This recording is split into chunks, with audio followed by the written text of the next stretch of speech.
రఘురామకృష్ణరాజు ఇప్పటికైనా మనం రాజకీయాలలో లౌక్యం తెలియాలి.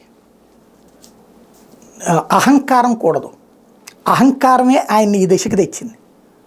క్రిందటిసారి ఎంపీగా వైఎస్ఆర్ కాంగ్రెస్ పార్టీ తరపున గెలిచారు. నీకు పార్టీ నచ్చకపోతే అప్పుడే తెలుగుదేశంతో మాట్లాడుకుని రాజీనామా చేసి గెలిచి చూపెడితే హీరో వీరుడు అవుతాడు. కాకపోతే వైసీపీలోనే ఉంటూ ఈ 4.5 ఏళ్ళు వైసీపీని తిడుతూ తెలుగుదేశాన్ని ప్రేమిస్తూ సాగారు. ఇవాళ సరే ఆయన కోరుకున్నట్టు జరగలేదు. ఎందుకు జరగలేదు? ఆయన్ని నమ్మిన వాళ్ళకి వెన్నుపోటు పొడిచినప్పుడు రేపు పొద్దున తమకు వెన్నుపోటు పడవడని ఎవరు నమ్ముతారు?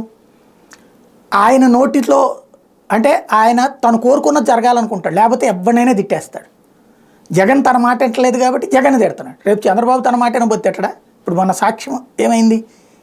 చంద్రబాబు నాకేసి సీటు సంపాదించలేనోడు పోలవరం ఎట్టగడతాడు అన్నాడు. అట్లాంటి నోటి దురుసే ఆయనకి శాపం. ఇప్పుడు రఘురామకృష్ణరాజు ప్రాబ్లం ఏంటి? నేను తెచ్చుకుంటాను సీటు. ఎవరు మారుస్తారు ఇప్పుడు? తెలుగుదేశం మార్చుకుంటుందా?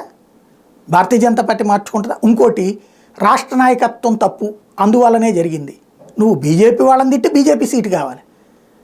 అలాగే తెలుగుదేశం వాళ్ళకి సంబంధించి చంద్రబాబుని తిట్టి ఇప్పుడు మళ్ళీ చంద్రబాబు తరపున ఆ సీటు ఆయనే నీకు ఇప్పించాలి.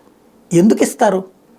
కొంచెం నోరు ఈ 4 రోజులైనా అదుపులో పెట్టుకుని ఉంటే బాగుంటుంది. లేకపోతే చివరికి ఆ తర్వాత రోజు నేనేమో రోజుకో 100 విశ్లేషిస్తా, ఆయన రోజుకి తన గురించి తను విశ్లేషించుకుంటూ ఆవేదన వ్యక్తం చేసుకుంటూ తిరగాల్సి వస్తుంది.